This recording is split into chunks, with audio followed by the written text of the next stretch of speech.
Nakumpirma, 6,200 universal pension para sa seniors.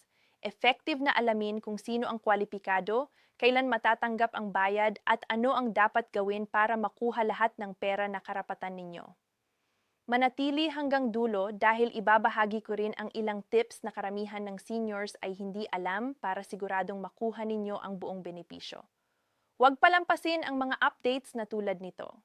Mag-subscribe na at i-turn ang notifications para laging ikaw ang unang makaalam tungkol sa SSS pension at iba pang balita para sa senior sa Pilipinas. Magandang araw sa inyong lahat. Ako ay may napakagandang balita na siguradong magpapasaya sa ating mga senior citizens at sa kanilang mga pamilya. Maraming taon na nating hinihintay ang pagbabagong ito at sa wakas nandito na. Ang universal pension na nagkakahalaga ng 6,200 para sa ating mga senior citizens ay epektibo na. Ito ay hindi lamang isang simpleng anunsyo, kundi isang tunay na pagkilala sa kontribusyon ng ating mga nakatatanda sa lipunan. Bago tayo magsimula, nais kong ipaalala sa inyo na manood hanggang dulo dahil mayon akong mahalagang impormasyon tungkol sa mga requirements, proseso ng pag-apply at mga special provisions na kailangan ninyong malaman upang masiguro na hindi kayo makakaligtaan ng benepisyong ito. Ang Universal Pension Program ay isang komprehensibong inisyatiba ng pamahalaan na naglalayong bigyan ng financial security ang lahat ng senior citizens sa bansa, lalo na yaong mga walang pensyon mula sa SSS, GSIS o iba pang retirement funds. Naiintindihan natin na maraming mga matatanda sa ating bansa ang walang regular na kita o pensyon at sila ay umaasa lamang sa kanilang mga anak o sa araw-araw na trabaho upang makaraos.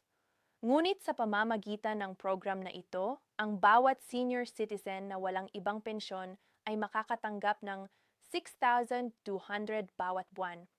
Isipin ninyo ang pagbabagong maidudulot nito sa buhay ng ating mga lolo at lola na mayroon ng edad pero patuloy pa ring nagsusumikap para sa kanilang pang-araw-araw na pangangailangan. Mahalaga na maunawaan natin ang background ng program na ito. Noong nakaraang mga taon, ang Social Pension Program ay nagbibigay lamang ng 500 hanggang 1,000 bawat buwan sa mga indigent senior citizens. Bagamat malaking tulong na rin ito, hindi ito sapat upang suportahan ang pangangailangan ng isang senior citizen sa panahon ngayon kung saan ang presyo ng bilihin ay patuloy na tumataas.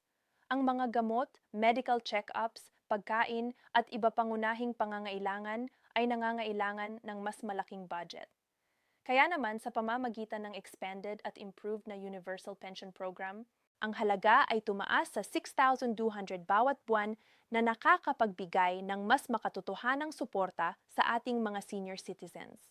Ang pinakamahalagang tanong na nasa isip ng marami ay kung sino ang qualified na makatanggap ng benepisyong ito. Una sa lahat, dapat kayong 60 years old o mas matanda na. Ito ang minimum age requirement na itinakda ng batas para sa lahat ng senior citizen benefits sa Pilipinas. Pangalawa, kailangan ninyong maging isang Filipino citizen. Hindi sapat na naninirahan lang kayo sa Pilipinas. Dapat kayo ay legitimate na mamamayan ng bansa. Pangatlo, at ito ang pinaka-critical na requirement, hindi kayo dapat makatanggap ng regular na pension mula sa SSS, GSIS, military pension, o anumang government o private retirement scheme. Ang program na ito ay specially designed para sa mga senior citizens na walang ibang pensyon dahil sila ang mga taong tunay na nangangailangan ng financial assistance. Bukod dito, mayroon ding special consideration para sa mga indigent senior citizens.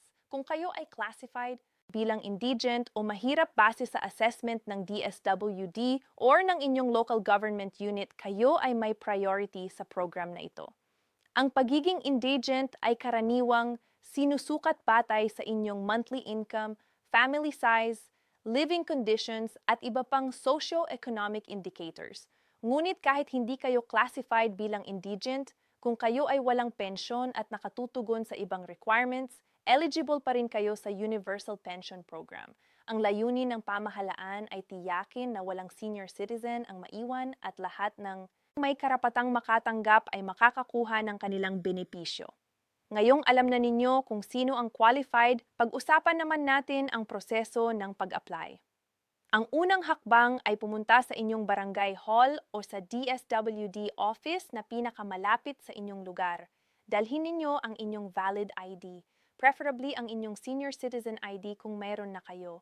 Kung wala pa kayong senior citizen ID, kailangan ninyong mag-apply muna para dito sa inyong barangay bago kayo mag-apply para sa pensyon.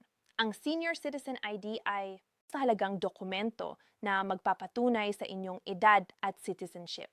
Bukod sa ID, kailangan din ninyo ng birth certificate o any valid document na magpapatunay sa inyong edad. Kung hindi ninyo mahanap ang inyong birth certificate, maaari kayong pumunta sa PSA upang kumuha ng certified true copy. Pagkatapos ng initial documentation, kailangan ninyong punan ng application form para sa universal pension. Ang form na ito ay available sa lahat ng DSWD offices at sa karamihan ng barangay halls. Siguraduhin kumpletuhin ninyo ang lahat ng information na hinihingi sa form upang maiwasan ang delay sa processing. Isulat ng malinaw ang inyong buong pangalan, petsa ng kapanganakan, complete address, contact number kung mayroon at iba pang personal information. Kung hindi kayo marunong sumulat o may problema sa paningin, maaari kayong humingi ng tulong sa mga staff ng DSWD o sa inyong barangay officials. Sila ay handang tumulong sa inyo upang masiguro na tama ang lahat ng impormasyon sa inyong application. Isa pang mahalagang dokumento na kailangan ninyo ay ang Certificate of No Pension. Ito ay isang serpiko mula sa SSS, GSIS o ibang pension granting agencies na nagsasabing hindi kayo tumatanggap ng regular na pension mula sa kanila. Maaari kayong pumunta sa nearest SSS o GSIS branch upang humingi ng certification na ito. Karamihan sa mga branches ay nag-i-issue ng certificate na ito sa loob lang ng ilang araw. Kung nahihirapan kayong pumunta sa SSS o GSIS dahil sa distance o sa health conditions, maaari ninyong hilingin sa inyong mga anak o kamag-anak na kunin ito para sa inyo basta mayroon silang authorization letter at kopya ng inyong valid ID. Matapos ninyong makumpleto ang lahat ng requirements, isubmit ninyo ang inyong application sa designated receiving officer sa DSWD o sa inyong barangay. Tatanggap kayo ng acknowledgement receipt na magsisilbing proof na nagsumit na kayo ng application. I-keep ninyo itong receipt dahil ito ay mahalaga para sa follow-up ng inyong application. Ang processing time ay karaniwang umaabot ng 30 to 60 days depende sa dami ng applications na kailangang prosesahin.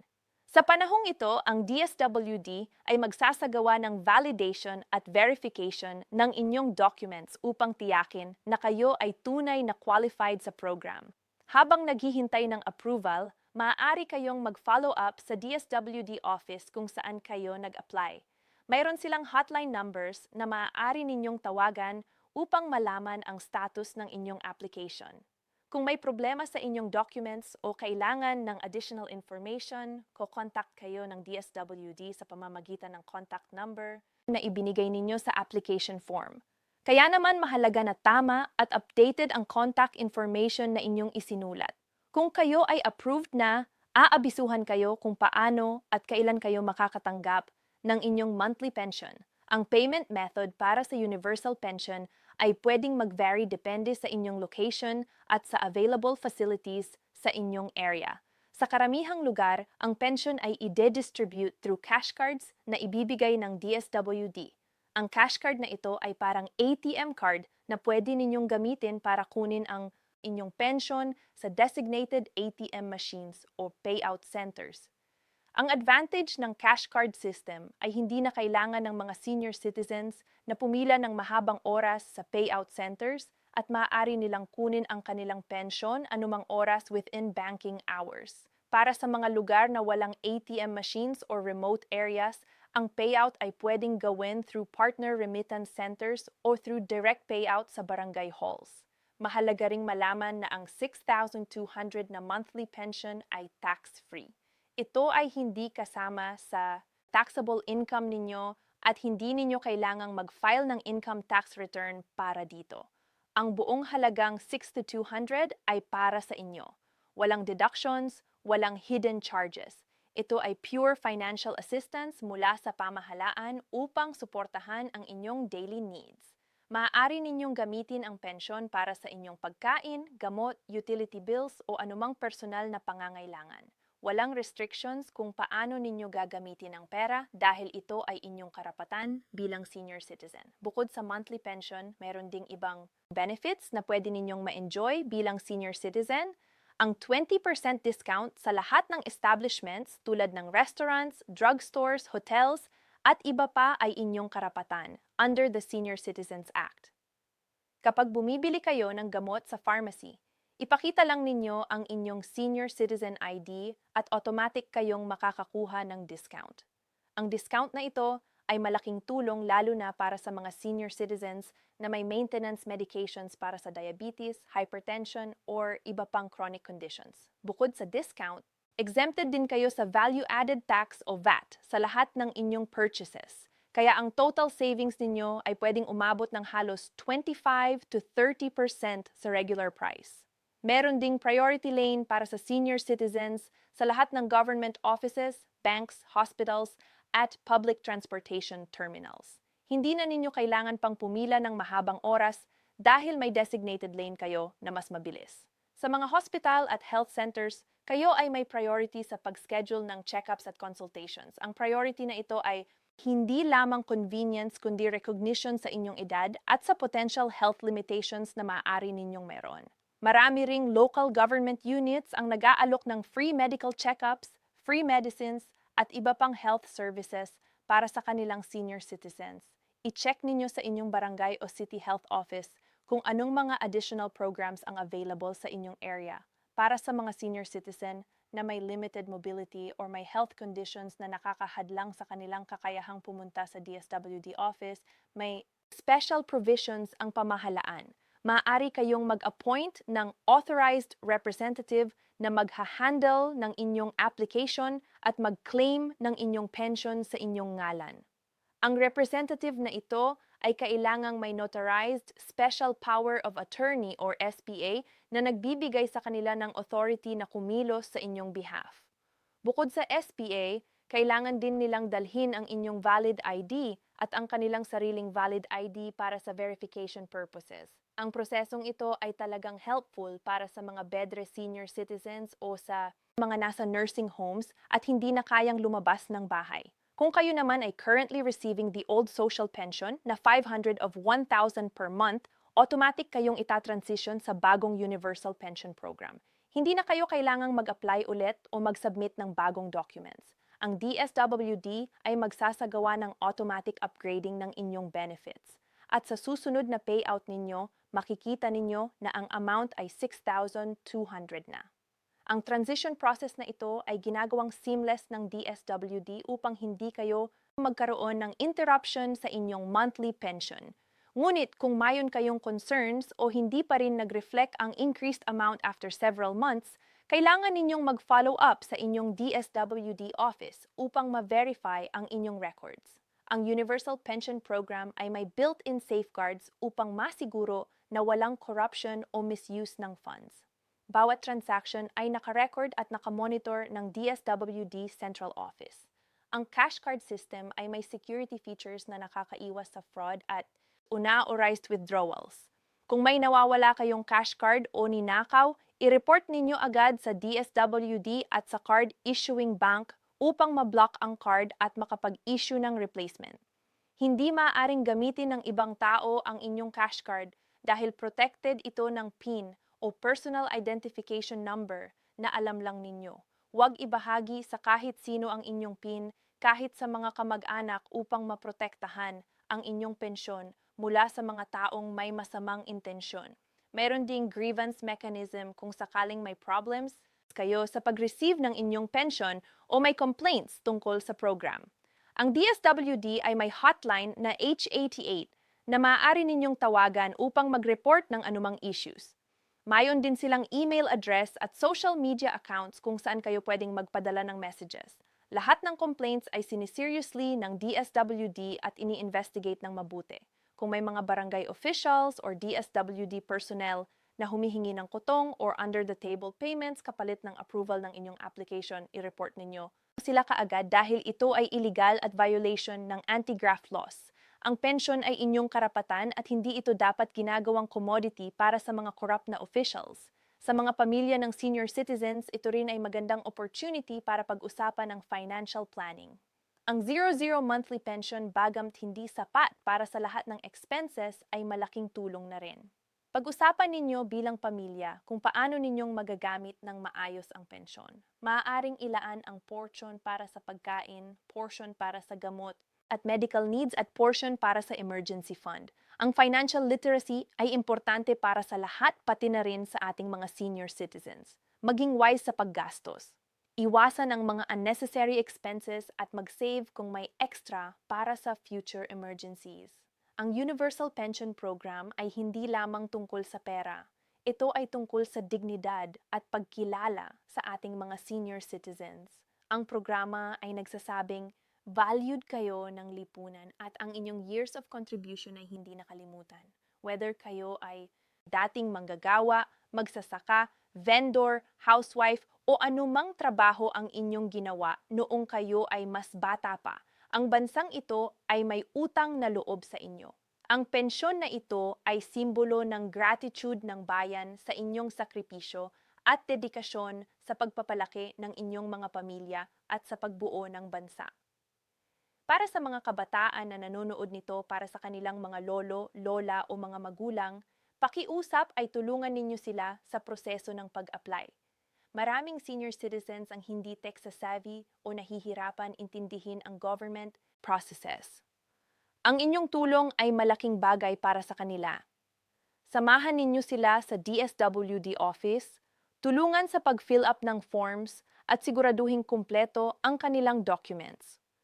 Ito ay paraan din upang ipakita ang inyong pagmamahal at respeto sa kanila. Remember, isang araw, senior citizen din kayo at sana naman ay may mga anak o apo din kayong tutulong sa inyo kapag dumating ang panahong iyon. Ang implementation ng Universal Pension Program ay patunay na ang pamahalaan ay nakikinig sa mga pangangailangan ng mga mamamayan. Ito ay resulta ng mahabang advocacy ng mga senior citizen groups, non-government organizations at concerned citizens na nakikita ang struggles ng ating mga nakatatanda. Ang batas na ito ay dumaan sa mahabang proseso sa Kongreso at Senate at naging posible dahil sa collective effort ng lawmakers na nag-prioritize sa welfare ng ating senior citizens. Ito ay investment sa ating mga senior citizens at sa broader sense investment sa values ng ating kultura na nagbibigay ng respeto at pag-aalaga sa ating mga matatanda. Looking forward, umaasa tayo na ang program na ito ay magiging sustainable at mapapanatili sa mahabang panahon. Ang funding para dito ay galing sa national budget at ito ay protected by law. Kahit magbago ang administrasyon, ang universal pension ay dapat ipagpatuloy dahil ito ay karapatan na ng ating mga senior citizens. Ang sustainability ng program ay depende rin sa economic growth ng bansa at sa efficient collection ng taxes. Kaya bilang mga mamamayan, ang ating responsibilidad ay magbayad ng tamang buwis upang may pondo ang gobyerno para sa mga programang tulad nito. Sa mga senior citizens na manonood nito, nais kong sabihin na huwag kayong mahiya o mag-alangan na mag-apply para sa pensyon. Ito ay hindi charity. Ito ay inyong karapatan. Kayo ay nag-contribute sa bansang ito sa iba't ibang paraan sa buong buhay ninyo. At ngayon panahon na para tanggapin ninyo ang suporta na dapat sa inyo. Walang kahihi sa pagtanggap ng tulong mula sa pamahalaan, lalo na kung ito ay lehitimong programa na dinisenyo para sa inyo. Ang pride ay maganda pero ang practical na pangangailangan ay mas importante. Gamitin ninyo ang pensyon upang mapabuti ang inyong quality of life at upang mabawasan ang burden sa inyong mga pamilya. Sa pagtatapos, ang universal pension na 6,200 para sa senior citizens ay isang milestone sa social welfare programs ng Pilipinas. Ito ay pagkilala sa dignity at worth ng bawat senior citizen at commitment ng pamahalaan na walang matatanda ang maiiwanan sa kahirapan. Ang programa ay comprehensive, accessible at designed para sa welfare ng ating mga nakatatanda. Huwag palampasin ang opportunity na ito. Kung kayo o ang inyong mga mahal sa buhay ay qualified, mag-apply na ngayon, kunin ninyo ang inyong requirements. Puntahan ang DSWD o Barangay Hall at simulan ang proseso. Ang 6,200 monthly pension ay maaaring hindi perpekto o hindi sapat para sa lahat. Pero ito ay significant na tulong na magpapagaan ng inyong financial burden. Salamat sa inyong pakikinig at panunood. Sana ay nakatulong ang video na ito sa pagbibigay ng kumpletong impormasyon tungkol sa Universal Pension Program. Kung mayroon kayong mga tanong o kailangan ng further clarification, maaari kayong magkomento sa baba o direktang kontakin ang DSWD sa kanilang hotline. Share ninyo rin ang video na ito sa inyong mga kakilala at kamag-anak na maaaring makikinabang sa programa. Together, siguraduhin natin na lahat ng qualified senior citizens ay makakatanggap ng benefits na nararapat sa kanila. Mabuhay ang ating mga senior citizens at mabuhay ang Pilipinas.